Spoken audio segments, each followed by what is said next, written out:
Everyone, आज का हमारा पार्ट 2 है नर्सिंग एप्टीट्यूड का। ठीक है, तो आज हम कुछ क्वेश्चन डिस्कस करेंगे नर्सिंग एप्टीट्यूड के। तुम्हारा फर्स्ट क्वेश्चन है, who is known as the father of modern medicine. इसमें पहला ऑप्शन है कि अलेक्जेंडर फ्लेमिंग या हिपोक्रेट्स या सुश्रुता या फिर कार्ल लैंडस्टर। तो जो अलेक्जेंडर फ्लेमिंग है उन्होंने डिस्कवरी की थी। ठीक है, पहले तो हम पॉइंट को डिस्कस कर लेते हैं। इन्होंने डिस्कवरी की थी। ठीक है, डिस्कवरी की थी, वो भी किसकी की थी? पेनिसिलिन की। ठीक है ना, पेनिसिलिन। ठीक है, अब सेकंड है कि हिप्पोक्रेट्स। हिप्पोक्रेट्स कौन है? ठीक है ना, हिप्पोक्रेट्स हैं मॉडर्न ऑफ मेडिसिन। ठीक है, ये फादर है किसके? मॉडर्न ऑफ मेडिसिन के। ठीक है, और जो सुश्रुता है, ठीक है, जो सुश्रुता है वो फादर ऑफ सर्जरी के। ठीक है ना, किसके फादर है? सर्जरी के। तो मैं डायरेक्ट लिख दे रहा हूँ, सर्जरी के फादर है। ठीक है, और जो कार्ल लैंडस्टर है ना, वो है father of blood group system के। ठीक है ना, ब्लड ग्रुप के फादर हैं ये, फादर ऑफ ब्लड ग्रुप। ठीक है, ब्लड ग्रुप सिस्टम मीन्स देखो, जो ब्लड ग्रुप सिस्टम जैसे कि ओ पॉजिटिव है, ए बी पॉजिटिव है या ओ निगेटिव है, ये सारी चीज़ थी। ठीक है ना, इसमें जो हमारा राइट आंसर होगा वो होगा बी। ठीक है, बी पॉइंट, क्योंकि जो यहाँ पूछा गया है कि फादर ऑफ मॉडर्न मेडिसिन कौन है, तो हिप्पोक्रेट्स हैं। ठीक है, देखो यहाँ से क्वेश्चंस कैसे भी पूछ सकता है। ठीक है, जैसे कि मतलब कि कार्ल लैंडस्टर कौन थे ना, या फिर सुश्रुता कौन है, या फिर हिपोक्रेट्स कौन है, अलेक्जेंडर फ्लेमिंग कौन है, या जैसे कि ऑप्शन में दे दे कि पेनिसिलिन की डिस्कवरी किसने की, तो ऐसे घुमा के पूछ सकता है। मीन्स चार है, ये है तो चार ऐसे को ऑब्जेक्टिव मतलब ऐसे बने हुए ना, तो ऐसे भी पूछ सकता है। मतलब 8 क्वेश्चन यहाँ से बन सकते हैं पूरे। ठीक है, या इनको घुमा के ऐसे पूछ सकता है, इनसे ऐसे पूछ सकता है।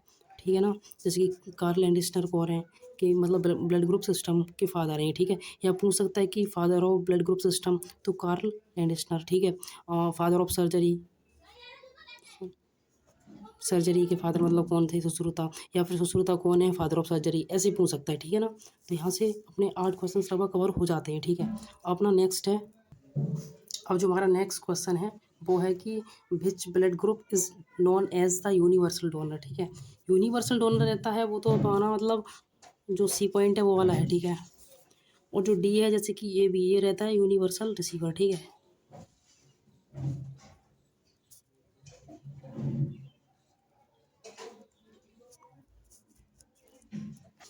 और देखो जब हम मतलब ब्लड ग्रुप की बात कर रहे हैं तो हम यहाँ पे थोड़ा मतलब ब्लड के जो क्लासिफिकेशन है थोड़ा पढ़ लेते हैं। ठीक है, जो ब्लड होता है, ठीक है ना, ब्लड है ना, 2 पार्ट में डिवाइड रहता है, प्लाज्मा और ये रहता है ब्लड सेल्स। ठीक है ना,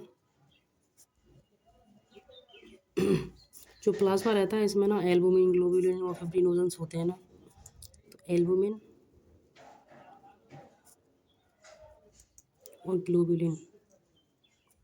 नेक्स्ट रहता है फिब्रिनोजन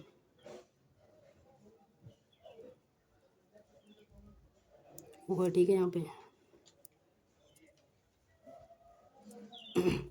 और जो रहता है ये मतलब एलिमेंट से बना होता है, कुछ एलिमेंट होते हैं। ठीक है, जैसे कि RBC, WBC और प्लेटलेट। ठीक है, अब देखो यहाँ से कोई भी क्वेश्चन आ जाए कि प्लाज्मा में मीन्स क्या क्या होता है, एल्बुमिन क्या है, किसका क्लासिफिकेशन है, तो ये चीज़ हम यहाँ से कर सकते हैं। ठीक है ना, या फिर ब्लड सेल्स में मतलब क्या कौन कौन से एलिमेंट हो सकते हैं, RBC, WBC, प्लेटलेट है ना, तो ऐसे आ सकता है। ठीक है, देखो अगर मैं RBC की बात करूँगा ना, तो जैसे कि RBC जो है इसका लाइफ स्पेन क्या है, 120 दिन रहता है। ठीक है, और ये रेड कलर की होंगी। ठीक है ना, रेड कलर होगा इनका। ठीक है, इतना ही काफ़ी है इसमें। और मतलब ये भी देखो जैसे कि कई चीज़ से बना होता है। अगर इसका हम डायमीटर की बात करेंगे ना, तो शायद तो 0.5 जो है माइक्रो रहता है। ठीक है ना, और इसका नंबर रहेगा तो इसका पिकोग्राम में रहता है 30 पिकोग्राम का। ठीक है ना, जैसे कि अगर हम बोले तो 4.5 से 5.5। ठीक है ना, मिलियंस में, क्यूबिक मिलीमीटर। अगर हम डब्ल्यूबीसी की बात करेंगे, डब्ल्यूबीसी अगर हम सीधा बोले तो कलरलेस सेल होती है, ठीक है ना। तो मैं यहाँ पे लिख दे रहा हूँ कलरलेस सेल, ठीक है। जो ये सेल हैं वो कलरलेस हैं, डब्ल्यूबीसी, ठीक है। और ये इनको हम ल्यूकोसाइट कहते हैं, ठीक है। अब देखो इसको हम क्या कहते हैं, ल्यूकोसाइट, ल्यूकोसाइट। एक दो पॉइंट हो गए इसमें, ठीक है। और ये देखो इसके ना दो टाइप रहते हैं, ग्रेन्युलोसाइट और अग्रेन्युलोसाइट, ठीक है ना। मैं यहाँ पे लिख नहीं पाऊंगा, ठीक है। डब्ल्यूबीसी के टाइप है वो। ओके, इतना ही काफ़ी है इसमें, क्योंकि देखो यहाँ से क्वेश्चंस बन सकता है कि कलरलेस सेल कौन सी हैं, आरबीसी, डब्ल्यूबीसी, प्लेटलेट, और इसमें ऑप्शन दे दे तो फिर आपको डब्ल्यूबीसी ही टिक करना है, ठीक है ना। क्योंकि इसमें जो कलरलेस सेल है वो डब्ल्यूबीसी हैं। और पूछे रेड इन कलर कौन सी सेल होती हैं, बोले आरबीसी कौन सी हैं, तो red in colour they they option में, या कलरलेस सेल कह दे, या प्लेटलेट कह दे। तो उसमें ऑप्शंस ऐसे ही लगाना जैसे बता रहा हूँ, ठीक है ना। और देखो इसमें नेक्स्ट बचता है जो अपना प्लेटलेट, ठीक है ना। इसको हमें ना थ्रोम्बोसाइट कहते हैं, ठीक है। थ्रोम्बोसाइट में ना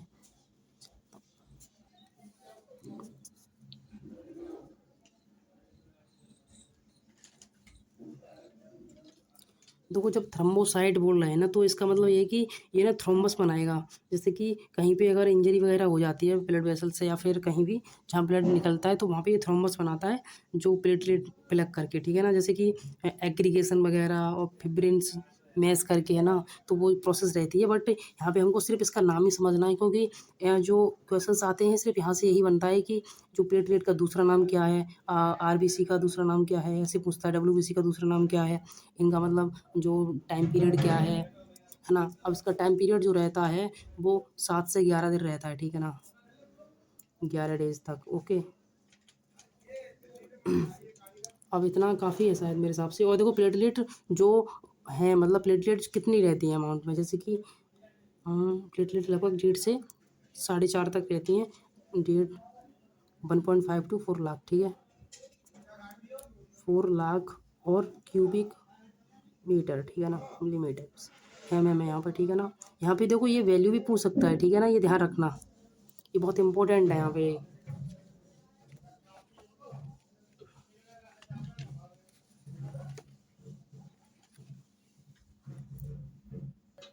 देखो अब नेक्स्ट क्वेश्चन है, how many chamber are there in the human body. जो कितने चैम्बर होते हैं जो अपने जो हेड में, ठीक है ना। तो यहाँ पे देखो जैसे कि अब मैं बात करूँगा हेड की, ठीक है। हेड में ना पहली बात तो 4 चैम्बर्स होते हैं, ठीक है। और देखो ये रहता है राइट एट्रियम, राइट वेंट्रिकल, ठीक है, लेफ्ट एट्रियम, और ये लेफ्ट होता है वेंट्रिकल, ठीक है। अब देखो यहाँ पे ना कुछ इसकी देखो लोकेशंस क्या क्या रहती हैं, लोकेशन, लोकेशन हम बोले तो थोरेसिस कैविटी, थोरेसिस कैविटी, ठीक है ना, thoracic cavity between the lungs, ठीक है ना। थोरेसिस कैविटी बोलते थे बिटवीन द लंग्स। और देखो अगर हम इसमें जो हेड की जो लेयर रहती हैं, जो लेयर है, ठीक है ना, मतलब कितनी लेयर होती है, मैं लेयर की बात करूँगा यहाँ पे। जैसे कोई हार्ट है, ठीक है। अब इसमें जो लेयर एस करके लेयर होती है, ठीक है ना, ऐसे करके ये वो लेयर होगी। तो ये रहती हैं 3 रहती हैं, जैसे कि देखो पे लिखता हूँ, एंडोकार्डियम, और ये रहता है यहाँ पे एंडो पेरीमायो, पेरी और मायो, ठीक है, ठीक है। ये रहती हैं मीन्स एंडोकार्डियम, पेरिकार्डियम और मायोकार्डियम, ठीक है। अब ये 3 लेयर होती हैं इसमें। इसके बीच में ना एक सेप्टम रहता है, सेप्टम, ठीक है। यहाँ पे सेप्टम रहता है बीच में, जो डिवाइड करके रखता है, ठीक है। अब मैं यहाँ पे ये भी लिख दे रहा हूँ, हाँ यहाँ लिख देता हूँ, ठीक है। सेप्टम, इसका वर्क रहता है कि डिवाइडेशन करना, ठीक है ना।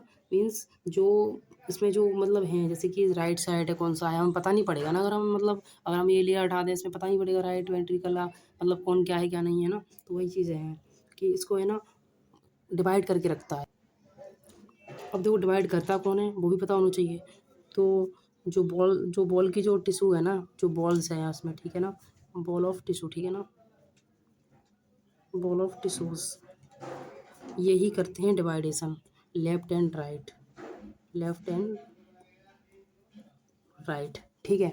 मीन्स जो जो टिश्यू की जो मतलब बॉल है उसके जो टिश्यूज हैं, मीन्स जो सेप्टम, देखो सेप्टम का सीधा ही मतलब है कि लेफ्ट एंड राइट साइड में डिवाइड करना, और डिवाइड कौन करता है, जो जो बॉल हैं, जो मैंने आपकी बॉल्स बताई थी ये, ठीक है ना, और जो अंदर हैं इसमें भी टिश्यू हैं, तो उनके जो बॉल के जो टिश्यूज हैं ना वही डिवाइड करते हैं लेफ्ट एंड राइट में, ठीक है ना। अब देखो जो बल्ब होते कितने हैं, ठीक है ना, तो इसमें काफ़ी बल्ब रहते हैं, 3 से 4 रहते हैं, ट्राइकिस्पिड, पल्मोनरी और मिट्रल एओर्टिक, है ना। तो मैं लिखूँगा तो काफ़ी हो जाएगा, है ना यहाँ पे, तो मैं उसे बता देता हूँ ना, बल्ब्स जो रहते हैं अपने, ठीक है, वो ट्राइकिस्पिड रहता है, और ट्राइकिस्पिड हो गया, पल्मोनरी, मिट्रल्स और एओर्टिक, ठीक है। चैम्बर्स, चैम्बर्स ही मैंने बता दिया, right atrium right ventricle, left atrium left ventricle, ठीक है ना। और तो यहाँ पे अब देखो इस क्वेश्चन से ना मैंने इतने सारे क्वेश्चंस कर दिए हैं कि यहाँ से कम 10 से 11 क्वेश्चंस बन सकते हैं, कि लोकेशन पूछ ले कि लोकेशंस क्या होती है हर की, ठीक है, और लेयर तीनों लिख दी, या मिडिल लेयर पूछे वैसे ही लिख लेना, ठीक है ना। और यहाँ पे सेप्टम क्या होता है, कि मतलब क्या करता है, ये तो डिवाइडेशन का वर्क करता है, ठीक है। और अगर हम जो जो चैम्बर्स हैं, और जैसे कि हो गए इतने, ठीक है ना, जैसे कि चैम्बर्स 4 रहते हैं। अब इसमें अगर कोई क्वेश्चंस आ जाए कि मतलब फंक्शन क्या रहते हैं इसके, ठीक है ना, तो फंक्शन हम लिख बोल सकते हैं, जैसे कि इसका मेन फंक्शन रहता है कि ब्लड को पंप करना, ठीक है ना, और मेंटेन रखना सर्कुलेशंस को, मीन्स कि जो सर्कुलेशन है बॉडी में वो प्रॉपर बना रहे। अगर सर्कुलेशन स्टॉप होता है तो पेशेंट एक क्रिटिकल कंडीशंस में चला जाता है, ठीक है ना, और जो रेगुलेशंस करेगा बीपी को, ठीक है ना। तो इसके 2-3 फंक्शंस रहते हैं मोस्टली जो इम्पोर्टेंट हैं। तो पहले बोल सकता है बीपी रेगुलेशन, ठीक है ना, और सर्कुलेशन को मेंटेन करेगा, ठीक है, और रहता है पंपिंग ब्लड।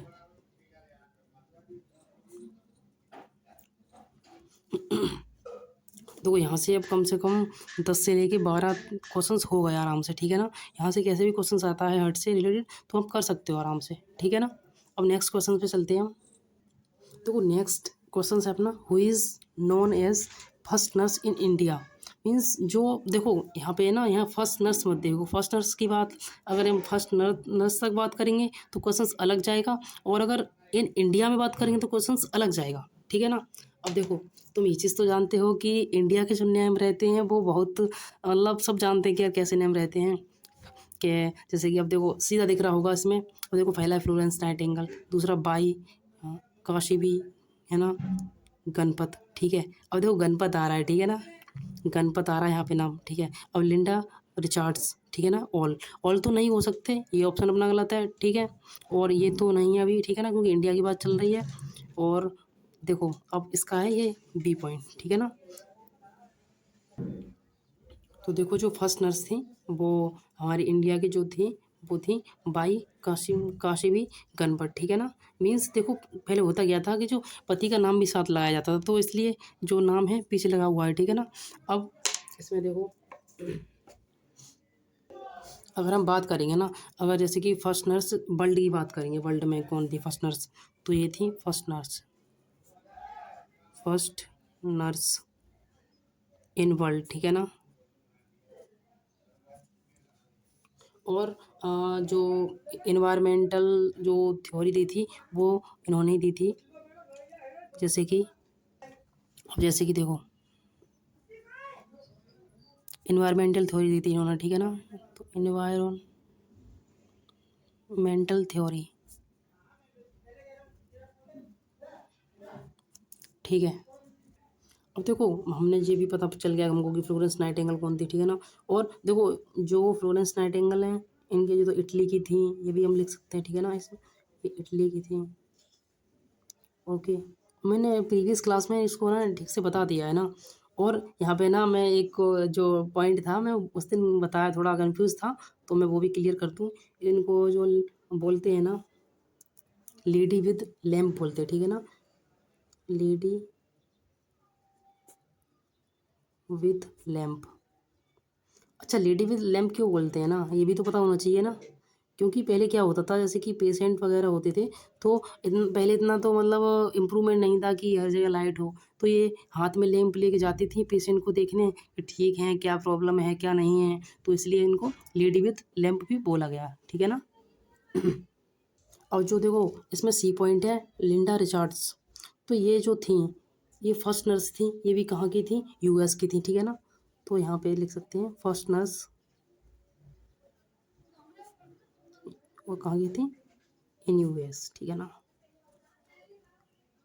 अब देखो मैंने देखो इतना बता दिया, ठीक है ना। इसमें यहाँ से क्वेश्चंस कैसे बन सकता है ये भी बता दिया। इटली से थी, और first nurse in world, environmental theory दी थी, लेडी विद लैम्प, ठीक है ना। और जो अपने थी काशी गनपत थी, जो इंडिया की हैं, इंडिया की थी। और जो लिंडा रिचर्ड्स हैं वो 1841 में की थी, ठीक है ना। और फर्स्ट नर्स इन यूएस की थी, ठीक है ना। ऑल तो नहीं हो सकता यहाँ पे, ये भी पॉइंट गलत है, ये भी जो अपना है बी पॉइंट गलत सही है, ठीक है ना। अब देखो यहाँ से क्वेश्चंस जो बन सकते हैं जो मैंने बता दिए हैं, ठीक है ना। अब नेक्स्ट क्वेश्चंस पे चलते हैं, ठीक है। अब देखो जो नेक्स्ट क्वेश्चन है अपना, वो है which nursing start in the 1946 in R A K college, ठीक है ना। मीन्स अब देखो आर ए के कॉलेज है, इसका पूरा नाम क्या है पहले ये देख देते हैं, ठीक है ना। तो इसका नाम था राजकुमार, राजकुमार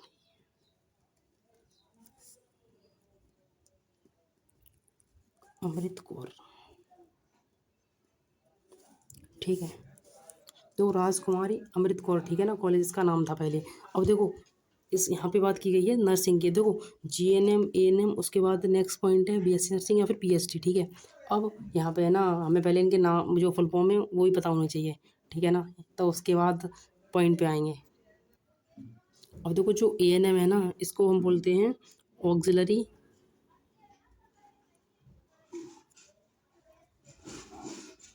नर्स मिडवाइफरी, ठीक है।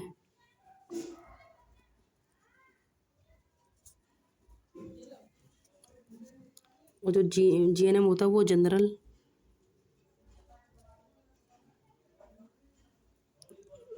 नर्सिंग एंड मिडवाइफरी, ठीक है ना, मिडवाइफरी, ठीक है।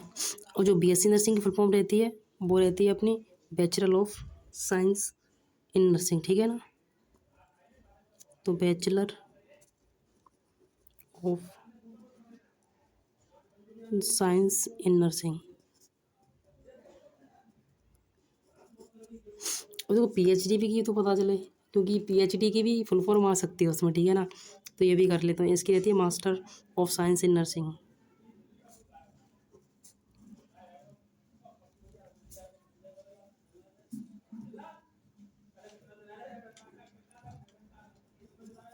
देखो जो, अरे सॉरी, पीएचडी की तो, एक मिनट रुको यार, यहाँ पे ना,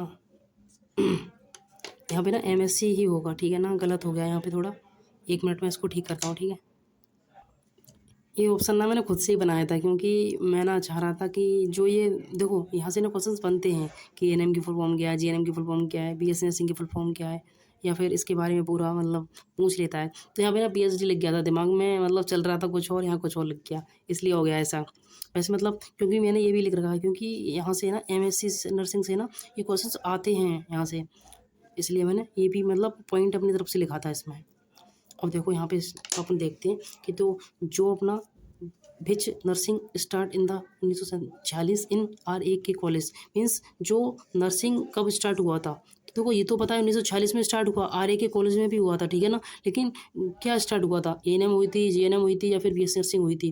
तो यहाँ पे जो पॉइंट है ना अपना, बीएससी नर्सिंग ही हुई थी, ठीक है ना। अब देखो इसमें ना जो कोर्स है ये डिवाइडेड है, ठीक है, दो तीन टाइप से। अब जैसे कि तुमको बताऊँ मैं, क्या कहाँ लिख के बताऊँ, हाँ चलो यहाँ बता देता हूँ, ठीक है। क्या क्या है, देखो ये जो जो नर्सिंग कोर्स है ना, जो नर्सिंग कोर्स है अपना, ठीक है, एक होता है डिप्लोमा, ठीक है, डिप्लोमा, एक होती है डिग्री, ठीक है, डिग्री, ठीक है ना। अब देखो यहाँ पे जो डिप्लोमा है वो एएनएम जीएनएम है, एएनएम और जीएनएम, ठीक है, ये तो मैं ऐसे लिख देता हूँ, ठीक है। और जो डिग्री हैं अपनी वो होती हैं बीएससी नर्सिंग रहती है एक, MSc नर्सिंग यहाँ ये रहती है, ठीक है ना। तो यहाँ पे BSc नर्सिंग, ठीक है, और MSc नर्सिंग। देखो ये यहाँ से क्वेश्चन से भी पूछ सकता है कि ANM क्या है, डिप्लोमा है, डिग्री है, BSc नर्सिंग क्या है, डिप्लोमा है, डिग्री है। ये क्वेश्चंस भी पूछ लेता है वो, क्योंकि हम क्वेश्चंस कुछ और पढ़ के जाते हैं, वो कुछ और पूछ लेता है। इतने जी पूछ लेगा, आप कहेंगे यार हमें पता तो था लेकिन हम भूल गए। ये ऐसा भी होता है कभी कभी, बहुत से काफ़ी टाइम देखा है ना। तो ये चीज़ है। अब देखो यहाँ पे हमको पता तो चल गया कि क्या क्या चीज़ें हैं। अब नेक्स्ट क्वेश्चन पे चलते हैं, ठीक है ना। अब नेक्स्ट क्वेश्चन है अपना, which method is not use to treat fracture. मतलब जो फ्रैक्चर को हम ट्रीट करते हैं, वो तो मेथड नहीं पूछ रहा, कौन सा मेथड जो ट्रीट करते टाइम उसका यूज़ नहीं करते, ये सीधी बात है उसका। या मीन्स बोले तो जो मेथड हम अपनाते नहीं हैं, वो कौन सा मेथड है। तो देखो तो स्प्लिंट होता है, पेशेंट को सपोर्ट प्रोवाइड करते हैं, ठीक है ना। अगर कोई फ्रैक्चर का पेशेंट है, ठीक है ना, फ्रैक्चर का पेशेंट है तो सपोर्ट प्रोवाइड करेंगे उसे, है ना, सपोर्ट प्रोवाइड करेंगे। मीन्स अब देखो और क्या करेंगे, और मूवमेंट ना करे पेशेंट, है ना। अगर मूवमेंट करेगा तो ये समझ लो कि वो जो बोन है उस जगह है, उससे वो मतलब हट जाएगी, एंड फिर उसको दोबारा से मतलब प्रॉब्लम होगी उस चीज़ को, ठीक है ना। मूवमेंट ना करे, हाँ ये दो ही पॉइंट रहते हैं इंपॉर्टेंट, ठीक है ना। अब यहाँ पूछा गया है स्प्लिंट, स्प्लिंट का मीन्स है सपोर्ट करना, ठीक है ना, सपोर्ट, ओके, सपोर्ट, ठीक है ना। उसके बाद ट्रैक्शन मीन्स देखो अब क्या होता है यहाँ पे, जो ट्रैक्शन हो जाता है ना, जैसे कि कोई किसकी कोई बोन है, अगर वो थोड़ा खिंच गई है, खिंचाव, जैसे कि मान लो ये उंगली है, ठीक है ना, अगर ऐसे हो जाए, ठीक है ना, तो क्या करते हैं डॉक्टर, सीधा करते हैं उसको, है ना, ऐसे करके सीधा करेंगे। तो वही चीज़ बताया गया है कि जो ट्रैक्शन हो जाता है ना, तो उसको है ना खिंचाव के द्वारा या बोन वगैरह थोड़ा इधर उधर हो जाती है तो उसको सीधा कर देते हैं ना, तो वो करेंगे, ट्रैक्शन करेंगे, ठीक है, ठीक है ये भी। और उसके प्लास्टर कास्ट मीन्स यहाँ पे हम POP भी बोलते हैं इसको, POP प्लास्टर ऑफ पेरिस, जो वाइट कलर का होता है, 10th क्लास में विज्ञान में पढ़ा होगा सभी ने, है ना, वो चीज़ है, ठीक है। अब ये है पोस्चुरल ड्रेनेज, हाँ ये नहीं करेंगे हम, ड्रेनेज नहीं करते, ठीक है ना, पोस्चुरल ड्रेनेज नहीं करते, तो ये वाला गलत ऑप्शन है। ओनली देखो हम ये भी करेंगे और ट्रैक्शन भी करेंगे, प्लास्टर कास्ट ये भी करेंगे, क्योंकि हमें पेशेंट को ठीक करना जल्दी, ना कि उसको पोस्टल ड्रेनेज करते हैं, ठीक है। सपोर्ट प्रोवाइड करते हैं, मूवमेंट ना करे, ठीक है ना, ये चीज़ ध्यान रखनी है। और क्वेश्चन यहाँ से हम ऐसे भी आ सकता है कि जो फ्रैक्चर के पेशेंट हैं उनको क्या नीड रहेगी, मूवमेंट नहीं करने की, है ना, या मूवमेंट करने की, या मूवेबल रहें, या फिर हिलने डुलने ना रहे। तो ऐसे क्वेश्चन टॉपिक आए ना, तो उसमें से आप ठीक ही चूज़ करें, ठीक है ना। अब देखो नेक्स्ट जो क्वेश्चन रहता है अपना, अब देखो जो अपना नेक्स्ट क्वेश्चन है ना, उसमें ये पूछा है कि visualisation of the abdominal organ through the abdominal wall is known as, means visualise कैसे करेंगे हम, अगर एब्डोमिन के जो ऑर्गनल्स हैं या फिर ऑर्गन हैं, हम उनको कैसे करेंगे, ठीक है ना, विजुअलाइज। तो फर्स्ट पॉइंट है इसमें गैस्ट्रोस्कोपी, लेप्रोस्कोपी, और नेक्स्ट है अपना लेप्रेटोमी, और नेक्स्ट है गैस्ट्रेक्टोमी, ठीक है ना। पहले देखो ये सारे प्रोसीजर होते हैं, ठीक है ना, प्रोसीजर होते हैं किसी, जैसे कि कोई पेशेंट है उसके अंदर देखने के लिए, अंदर या फिर कोई कट वगैरह इंसिजन लगा के, है ना, मीन्स जैसे कि कट लगा देते हैं ऐसे, है ना, जैसे कि कोई किसी का जो एब्डोमेन है ये कट लगाए इसी उसके बाद देखते हैं ना, तो वो अलग है ना। तो इसी में ही सारी चीज़ होती हैं। अब जैसे कि गैस्ट्रेक्टोमी है, ये प्रोसीजर्स होते हैं, जैसे कि गैस्ट्रेक्टोमी, देखो टोमी मीन्स होता है कि जो बॉडी का पार्ट है उसमें से कुछ कर रहे हैं, ठीक है ना, ये भी टोमी है। स्कोपी मीन्स उसको विजुलाइज कर रहे हैं, देख रहे हैं, ठीक है ना। अब देखो और देखो इसमें जो फर्स्ट पॉइंट है गैस्ट्रो, ठीक है ना, तो गैस्ट्रो इंटेस्टाइनल पढ़ा हुआ है ना, गैस्ट्रो इंटेस्टाइनल, तो इसका मतलब होता है GI ट्रैक, है ना। तो GI ट्रैक में देखना, इन्वॉल्व कर मतलब इसमें देखना कि क्या क्या उसको कंडीशंस उसकी देखते हैं, ऐसी कोई इन्फ्लामेशन तो नहीं है GI ट्रैक में, तो हम गैस्ट्रोस्कोपी के अकॉर्डिंग देखते हैं। और ये मेडिकल प्रोसीजर है, देखो मेडिकल और सर्जिकल प्रोसेस होते हैं ना, मैं अभी इसके बारे में डिटेल से बताऊंगा तुमको, ठीक है। ये मेडिकल प्रोसीजर रहता है, ठीक है ना। अब देखो जो लेप्रोस्कोपी है, लेप्रोस्कोपी में क्या होता है कि जो, हाँ अगर हमें कुछ देखना है, जैसे कि मान लो कि कंडीशंस देखनी है पेशेंट के, जैसे गोल स्टोन वगैरह या हर्निया वगैरह या फिर एंडोमेट्रियोसिस वगैरह कोई कंडीशंस तो नहीं है उसको। तो ये सब अंदर के देखने के लिए क्या करेंगे, हम यहाँ पे इंसिजन लगाते हैं ना, इंसर्ट करते हैं लेप्रोस्कोप को, ठीक है। तो इंसर्टिंग ए लेप्रोस्कोप, ठीक है ना, लेपेरोस्कोप, ठीक है। और कैसे करेंगे, एक थिन इंसिजन, ठीक है ना, एक मतलब बोले तो स्मॉल इंसिजन लगा के, इंसिजन जानते हो ना, कट, ठीक है। कहाँ करेंगे, और एब्डोमेन में, ओके, एब्डोमेन में, ठीक है। और क्या करने के लिए, इंटरनल ऑर्गन्स को देखने के लिए, ठीक है, इंटरनल ऑर्गन्स को देखने के लिए, ओके। देखो यहाँ से पॉइंट काफ़ी मैंने कर दिए। और ये जो देखो अब यहाँ पे इंसिजन लग रहा है, तो ये क्या होगा, सर्जिकल मैनेज प्रोसीजर, ठीक है ना, सर्जिकल प्रोसीजर, ओके, ठीक है ना। ये चीज़ मुझे लगता है आपको समझ में आ गई होगी ठीक से, है ना, मैंने आपको बताया। अब देखो नेक्स्ट स्टेप ना, और जो जो टॉमी है, ठीक है ना, लेप्रोटॉमी, देखो टॉमी बोल रहा है तो इसका मतलब है कट वगैरह लगना है यहाँ पे। तो यहाँ पे पहली बार तो ये है एक सर्जिकल प्रोसीजर है, ठीक है, सर्जिकल प्रोसीजर है, ठीक है, सर्जिकल प्रोसीजर है। और इसमें क्या होगा कि जो इंसिजन होगा वो मतलब बड़ा इंसिजन लगाएंगे, ठीक है ना, लार्ज इंसिजन लगाते हैं, ठीक है, ये बात भी पता होना चाहिए ठीक से आपको, ठीक है ना। और यहाँ पे एब्डोमेन में जो जो एब्डोमेन है जो एब्डोमेन है उसमें इंटरनल ऑर्गन्स को असेस करने के लिए, ऑर्गन से उसको असेस करने के लिए करते हैं, ठीक है। और देखो नेक्स्ट रहता है गैस्ट्रेक्टोमी। गैस्ट्रेक्टोमी में देखो क्या होता है, गैस्ट्रेक्ट, ये देखो जो एब्डोमेन वगैरह उसको करेंगे, ठीक है ना। और अब जैसे कि इसमें टोमी एक्टोमी बोल रहा है, एक्टोमी, ठीक है ना। तो ये क्या करेंगे, रिमूवल कर देंगे, ये रिमूवल इसका मीन्स होता है रिमूवल। तो मीन्स किसको रिमूवल कर देंगे, एब्डोमेन को, ठीक है ना, एब्डोमेन को रिमूवल करना, okay, that is called as gastrectomy. अब देखो यहाँ पे पूछा था हमसे कि विजुअलाइजेशन करते हैं एब्डोमेन का, तो किसके द्वारा करेंगे। तो यहाँ पे जो देखो हम गैस्ट्रेक्टोस्कोपी पढ़ा, गैस्ट्रोस्कोपी पढ़ा, तो मेडिकल जो प्रोसीजर है देखते हैं जीआई से डायरेक्टली। यहाँ में कोई मतलब वो नहीं है कि मतलब किसी को मतलब कट वगैरह लगा रहे हैं, कुछ नहीं। लेप्रोस्कोपी पढ़ा, इसमें स्मॉल इंसिजन लगाएंगे और सर्जिकल प्रोसीजर है, ठीक है ना। अब देखो, और जो लेप्रो है ये लार्ज लगेगा इसमें इंसिजन। और देखो जो गैस्ट्रेक्टोमी है इसमें रिमूवल कर देंगे एब्डोमेन को, ठीक है ना। मैं थोड़ा शॉर्ट में लिखता हूँ, ठीक है ना, देखते रहना। अब देखो यहाँ पे हम, ये तो हो नहीं सकता, बिल्कुल नहीं होगा ये, ठीक है ना। देखो ये जो है ये तो हो नहीं सकता क्योंकि एब्डोमेन की बात चल रही है, ये जीआई ट्रैक की बोल रहा है ना। अब देखो ना तो ये हो सकता है। अब देखो ये दो है, ठीक है ना, ये स्मॉल इंसिजन लग रहा है, किसी में मतलब लार्ज इंसिजन लग रहा है। तो देखो वैसे तो ये लगेगा, ठीक है ना, बी पॉइंट इसका, ठीक है। अगर ये नहीं दिया होता है ऑप्शन में तो आपको ये टिक लगाना है, ठीक है ना, लेप्रेटोमी, ठीक है ना, ये समझ में आ गया होगा आपको। ठीक है, तो एक पॉइंट और डिस्कस कर लेते हैं लास्ट में, ठीक है ना। एक है कैनुला साइज, ठीक है ना, कैनुला,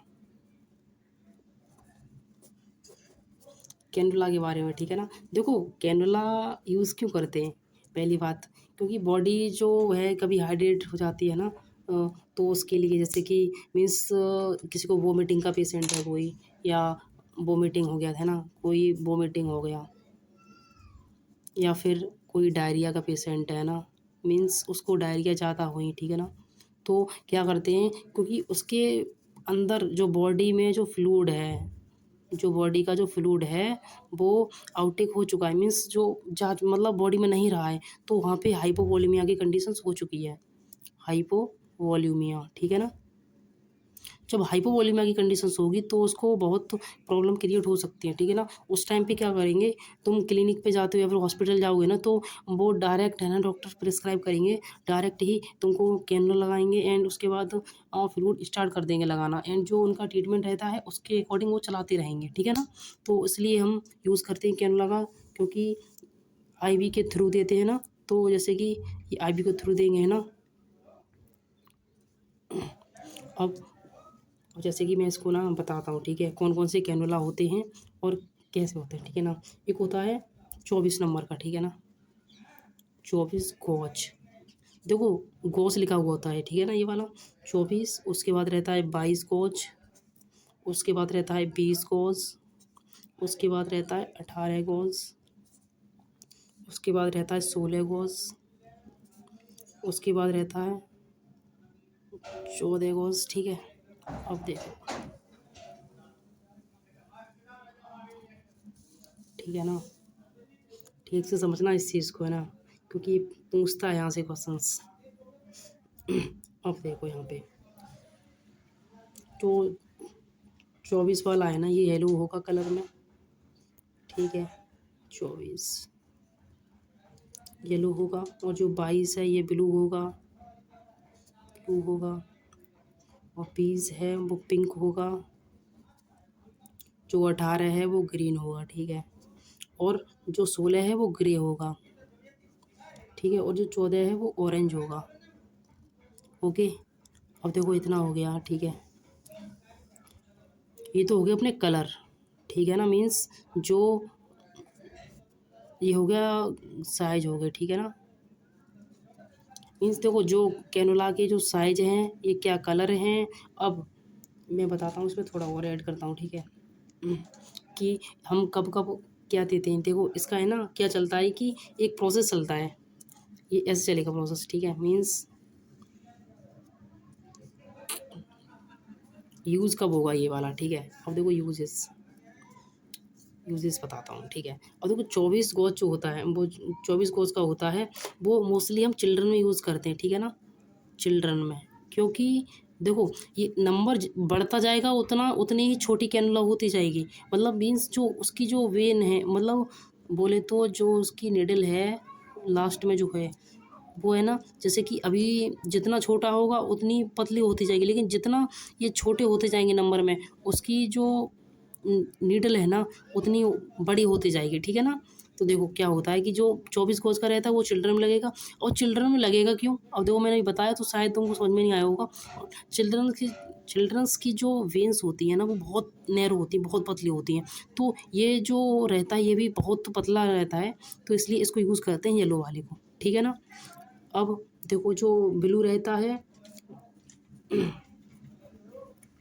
जैसे कि 22 नंबर है अपना ब्लू, तो ये मेडिकेशंस वगैरह के लिए यूज़ करते हैं नॉर्मली, ठीक है ना, जिसकी मतलब वेंस वगैरह ठीक ठाक हैं। और पिंक रहता है, ठीक है ना, जैसे कि जी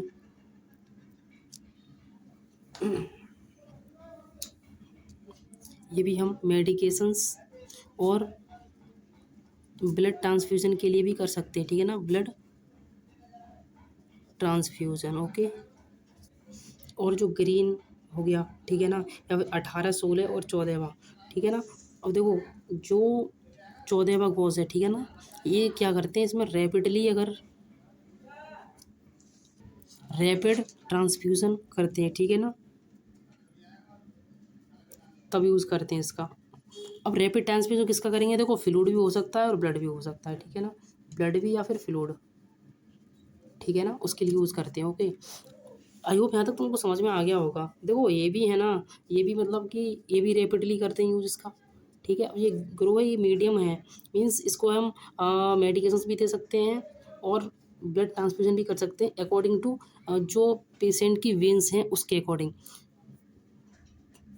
मोस्टली जो कैनुला यूज़ होते हैं जो एक नॉर्मल एज, जो मीडियम एज पे, तो वो 20 नंबर का होता है सबसे ज़्यादा, और 22 का रहता है, ठीक है ना, बस इतने रहते हैं। अब देखो मैं तुमको एक कैनुला दिखाता हूँ, ठीक है, 20 नंबर का और 22 नंबर की कैनुला दिखाता हूँ, और उसमें बताऊँगा कौन कौन से पार्ट होते हैं, ठीक है ना।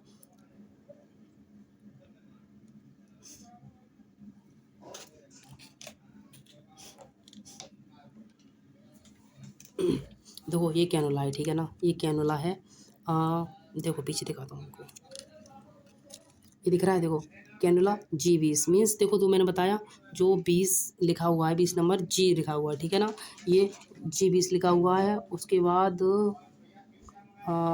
देखो ये मैन्युफैक्चर डेट है और एक्सपायर डेट है, ठीक है ना, मीन्स देखो ये देखा जाता है उसमें कि मैन्युफैक्चर डेट है 2023 और 5 है 28, मीन्स या इतने तक हम यूज़ कर सकते हैं, एक्सपायर होने के बाद नहीं कर सकते। ये देखो ये लिखा हुआ है इंट्रावेनस लिखा हुआ कैनुला जो है, ठीक है ना। तो यही चीज़ें हैं। अब देखो मैं एक और दिखाता हूँ तुमको कैनुला, इसके पार्ट अभी बताऊँगा, ओके। अब देखो ये कैनुला है, देखो ये G22 लिखा हुआ है, G22 लिखा है तो देखो ये ब्लू है, ठीक है ना। अब देखो ये ब्लू है, ठीक है ना, समझ में आ रहा होगा ना आपको। अब देखो होता क्या है इसमें ना, एक कैप प्रोटेक्टिव है, ये देखो ये अंदर जो है कैनुला उसमें एक कैप लगा हुआ है अंदर, ठीक है एक। और जो ये ऊपर से है ये इसको मतलब हटा देते हैं, ये कैपल्यू पोर्ट बोलते हैं उसको ना, ये जो हटा के और ये पीछे लगा हुआ होता है सपोर्टिव थ्रेडेड, इसको खोलते हैं यहाँ पे लगा देते हैं, ठीक है। जब जब पेशेंट की कैनुला हम इंसर्ट कर देते हैं उसके बाद, ठीक है ना, इंसर्ट होने के बाद लगा देते हैं, उसके बाद यहाँ से खोलते हैं। उसके बाद देखो यहाँ पे ये हब है, ठीक है ना, इसको हम नीडल हब बोलते हैं, ठीक है। और यहाँ पे एक चैम्बर होता है, ये चैम्बर, ठीक है ना, जहाँ से मतलब जो जो हम फ्लूइड है वो अंदर जाता है, यहाँ से जाता हुआ फिर उसके बाद वेंस के थ्रू ऑल बॉडी में जो चला जाएगा, ठीक है ना, ब्लड स्ट्रीम में। तो यही है कैनुला, ठीक है ना। तो देखो आज का इतना ही टॉपिक, ठीक है, काफ़ी बड़ी वीडियो भी हो गई है, तो आज के लिए इतना ही काफ़ी। और अगर कोई डाउट है तो कमेंट में लिख सकते हैं, ठीक है ना, और बोल सकते हैं। ओके, तो थैंक यू क्लास।